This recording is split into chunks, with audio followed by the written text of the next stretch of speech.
शाम का समय था। पूरे घर में एक अजीब सी खामोशी फैली हुई थी।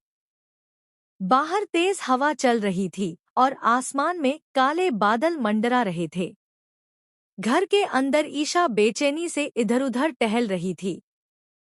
उसके चेहरे पर डर साफ दिखाई दे रहा था, क्योंकि उसे महसूस हो रहा था कि आज कुछ बहुत बड़ा होने वाला है।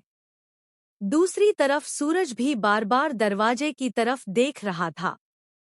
तभी अचानक दरवाजे पर जोरदार दस्तक हुई।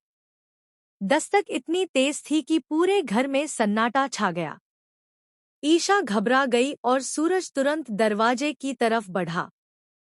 जैसे ही दरवाजा खुला, सामने काश खड़ा था। उसकी आंखों में गुस्सा साफ दिखाई दे रहा था। उसके पीछे पुलिस खड़ी थी। यह देखकर ईशा और सूरज दोनों हैरान रह गए। काश बिना कुछ बोले सीधे अंदर चला आया। उसकी चाल और चेहरे के भाव देखकर लग रहा था कि वह आज किसी को छोड़ने वाला नहीं है। तभी पुलिस इंस्पेक्टर ने जोर से कहा, पूरन और मोनिका कहाँ हैं? यह सुनते ही ईशा के पैरों तले जमीन खिसक गई। उसने डरते हुए सूरज की तरफ देखा। सूरज भी समझ नहीं पा रहा था कि आखिर अचानक यह सब क्या हो रहा है। तभी ऊपर वाले कमरे से मोनिका नीचे आई। उसके चेहरे पर घबराहट साफ दिखाई दे रही थी।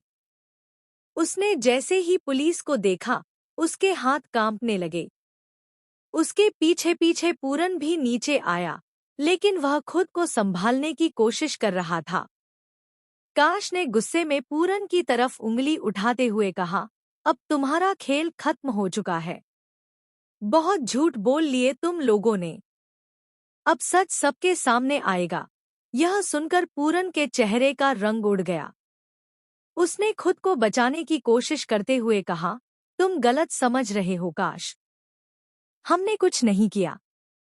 लेकिन काश इस बार किसी की बात सुनने के मूड में नहीं था। उसने पुलिस को इशारा किया। तभी इंस्पेक्टर आगे बढ़ा और बोला, हमारे पास सारे सबूत हैं। अब बचने की कोशिश मत करो। मोनिका की आंखों से आंसू निकलने लगे। वह तुरंत ईशा के पास गई और बोली, ईशा, तुम तो मुझे जानती हो। मैंने कुछ नहीं किया। प्लीज इन्हें समझाओ। लेकिन ईशा इस समय पूरी तरह टूट चुकी थी। उसे समझ नहीं आ रहा था कि किस पर भरोसा करे और किस पर नहीं। उसकी आंखों के सामने एक एक करके पुरानी बातें घूमने लगी।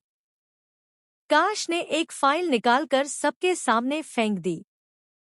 फाइल में कई तस्वीरें और कुछ जरूरी दस्तावेज थे। सूरज ने जैसे ही उन तस्वीरों को देखा, उसके होश उड़ गए। तस्वीरों में पू